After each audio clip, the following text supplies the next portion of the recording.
जय हिंद सभी दोस्तों को।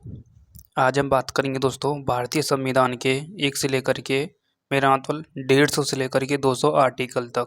दोस्तों मैंने 3 क्लास में आपको करा दिए हैं 1 से लेकर के 50 तक तथा 50 से लेकर के 100 तक तथा आपका 100 से लेकर के 150 तक आपके दोस्तों कंप्लीट करा दिए हैं आर्टिकल।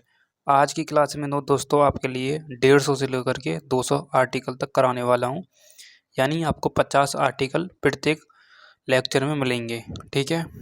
और हम 395 आर्टिकल को करेंगे। फिर मैं दोस्तों आपके लिए एक महामैराथन क्लास 395 आर्टिकल की लेकर के आऊँगा, ठीक है। 1 शॉर्ट क्लास एक ही बार में 2.5-3 घंटे की, उसमें आपके कवर हो जाएंगे, ठीक है।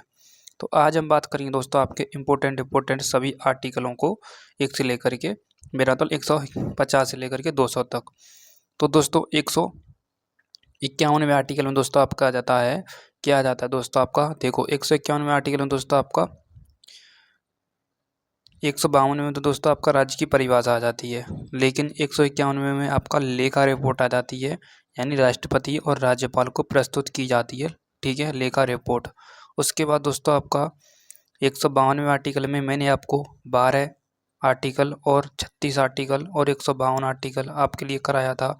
दोस्तों आपने ध्यान भी दिया होगा कि 12, 36, 152वें आर्टिकल में स्टेट ऑफ डेफिनेशन के बारे में बताया गया है।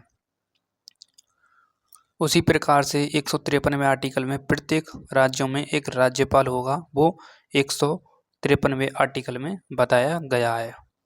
नेक्स्ट 153 से हम 154वें आर्टिकल की बात करेंगे। उससे पहले दोस्तों एक स्लाइड यहाँ पर बोल्ड हो चुकी है दोस्तों, मेरा मतलब क्या हो चुकी है, टर्मिनेट हो चुकी है, मैं आपको बता दूंगा लास्ट में आकर के। 157वें आर्टिकल में क्या बताया गया है दोस्तों आपका, 157वें आर्टिकल में दोस्तों इंग्लिश में इसमें लिखा हुआ है qualifications for becoming a governor, यानी गवर्नर यानी राज्यपाल की आपकी क्वालिफिकेशन बताई गई है, योग्यता बताई गई है 157वें आर्टिकल में, ठीक है। उसके बाद दोस्तों आपका 158वें आर्टिकल की हम बात करें तो terms and conditions of office, ठीक है, राज्यपाल की, तथा 159वें आर्टिकल में ओथ ऑफ अफर्मेशन यानी राज्यपाल की शपथ बताई गई है, ठीक है। नेक्स्ट दोस्तों 160वें आर्टिकल की हम बात करें तो 160वें आर्टिकल में दोस्तों विशेष परिस्थितियों में कार्यालयों का समुद्देशन प्रदान करता है 161वां आर्टिकल, तथा 161वें आर्टिकल की हम बात करें दोस्तों आपका 161वें आर्टिकल में सीधे सीधे बताया गया है दोस्तों आपका राज्यपाल को क्षमादान देने की शक्ति प्राप्त है, ठीक है। 162वें यानी 162वें आर्टिकल में कार्यकारी शक्ति की सीमा निर्धारित करता है, ठीक है, ये भी बताया गया है 162वें आर्टिकल में। नेक्स्ट दोस्तों 163वें आर्टिकल में दोस्तों राज्यपाल को सहायता और सलाह देने के लिए एक मंत्री परिषद होगा, तथा 164वें आर्टिकल में दोस्तों मुख्यमंत्री और अन्य मंत्रियों की नियुक्ति बताई गई है।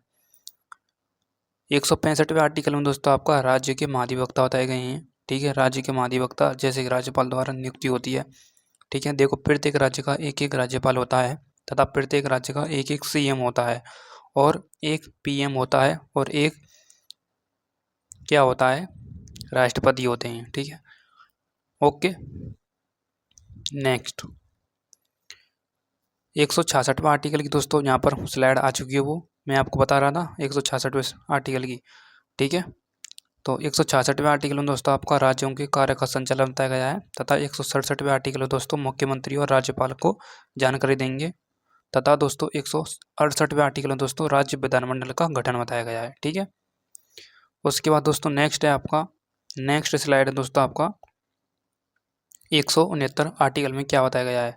169वें आर्टिकल में दोस्तों आपको बताया गया है लेजिस्लेटिव काउंसिल क्रिएशन अ एवोल्यूशन, ठीक है, ये दोस्तों 169वें आर्टिकल में बताया गया है लेजिस्लेटिव काउंसिल की और क्रिएशन एंड एवोल्यूशन, ठीक है। ओके नेक्स्ट 170वें आर्टिकल में दोस्तों आपका, ठीक है, कंपोजिशंस ऑफ लेजिस्लेटिव असेंबली, ठीक है, यानी विधानसभा के बारे में, ठीक है। मैक्सिमम दोस्तों 500 हो सकती है मेंबर तथा मिनिमम दोस्तों 60 मेंबर हो सकते हैं, ठीक है। डायरेक्टली इलेक्टेड बाई पीपल होते हैं, ठीक है, और टर्म्स नॉर्मली दोस्तों 5 ईयर होता है, रिजर्वेशन दोस्तों फॉर SC और ST का होता है, यानी schedule caste and schedule tribe का। अनुच्छेद 171 में दोस्तों आपका कंपोजिशन ऑफ लेजिस्लेटिव काउंसिल यानी विधान परिषद के बारे में बताया गया है। ठीक है,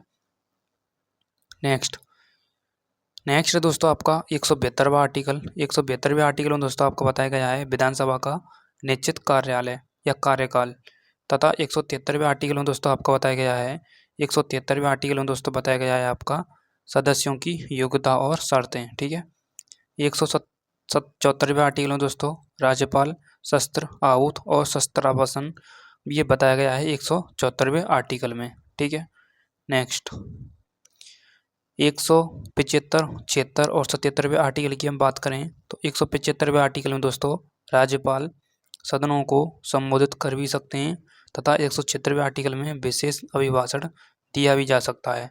ठीक है, 177वें आर्टिकल में दोस्तों मंत्री सदनों में भाग ले सकते हैं, 177वें आर्टिकल में बताया गया है।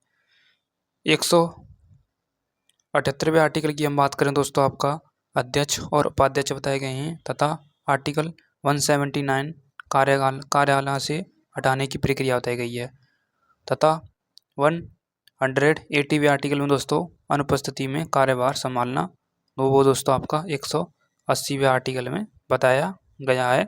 ये आपको पता होना चाहिए। ओके, एक मिनट,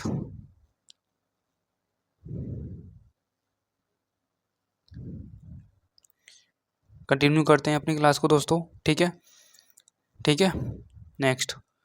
नेक्स्ट दोस्तों आपका 181वें आर्टिकल में 181वें आर्टिकल दोस्तों अध्यक्ष के संबंध में चर्चा के नियम बताए गए हैं, तथा 182वें आर्टिकल में दोस्तों आपका परिषद के अध्यक्ष सभापति को प्रावधान बताया गया है। 183वें आर्टिकल में दोस्तों परिषद के अध्यक्ष का कार्यकाल बताया गया है। ठीक है, नेक्स्ट 184वें आर्टिकल और 186वें आर्टिकल की हम बात करें दोस्तों आपका 85 और 86 की, तो 1 मिनट के लिए हम पेन चेंज करेंगे, BIB वाला पेन चेंज करेंगे। ठीक है, तो 184वें आर्टिकल में दोस्तों आपको बताया गया है पदमुक्ति की प्रक्रिया, तथा 185वें आर्टिकल में दोस्तों कार्यवाहक राष्ट्रपति का प्रावधान बताया गया है। 186वें आर्टिकल में दोस्तों वेतन और भत्ते बताए गए हैं। ठीक है, नेक्स्ट उसके बाद दोस्तों आपका नेक्स्ट है आपका दोस्तों राज्य विधानमंडल का सचिवालय बताया गया है। ठीक है, कौन से आर्टिकल में, हमने यहाँ तक कौन सी बात करी थी, 186 थे। ठीक है, अब 187वें आर्टिकल में दोस्तों आपका सचिवालय बताया गया है, तथा दोस्तों आपका 180वें आर्टिकल में दोस्तों आपका 86, 87, 88वें आर्टिकल में दोस्तों सदस्यों द्वारा शपथ का प्रतिज्ञान, तथा 88वें आर्टिकल में दोस्तों न्यूनतम सदस्यों का कोरम बताया गया है। ठीक है, नेक्स्ट 90वें आर्टिकल में दोस्तों आपका सीट खाली होने की शर्तें बताई गई हैं, तथा अनुच्छेद 191 में दोस्तों आपका सदस्यों की अयोग्यता के आधार पर ठीक है निर्णय होगा, तथा 192वें आर्टिकल में दोस्तों राज्यपाल अयोग्यता पर निर्णय लेते हैं। ठीक है, नेक्स्ट 193वें आर्टिकल, 94 और 95वें आर्टिकल की बात करें तो 193वें आर्टिकल के तहत दोष सिद्धि पर दंड और जुर्माना, तथा 194वें आर्टिकल में विशेष अधिकार और स्वतंत्रता। ठीक है, 195वें आर्टिकल में दोस्तों वेतन और भत्ते बताए गए हैं। सेकंड स्लाइड है मेरा, तो लास्ट स्लाइड है आपकी 196 से लेकर के 200 आर्टिकल तक। तो 196वें आर्टिकल में दोस्तों विधेयकों पारित करने की प्रक्रिया बताई गई है। ठीक है, तथा 197वें आर्टिकल में दोस्तों विधेयकों के लिए विशेष प्रक्रिया, और 198वें में दोस्तों अनुच्छेद 198 में धन विधेयकों की प्रक्रिया बताई गई है। ठीक है, इसमें विशेष धन विधेयक की बताई गई है, इसमें विधेयकों की बताई गई है।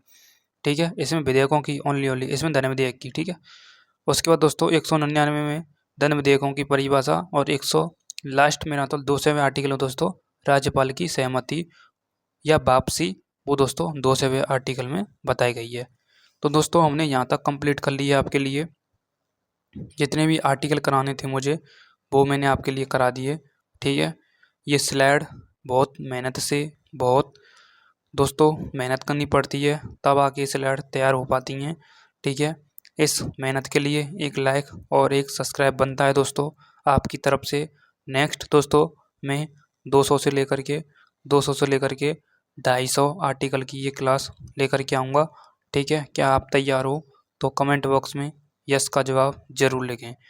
Thank you so much, love you all. जय हिंद, जय भारत।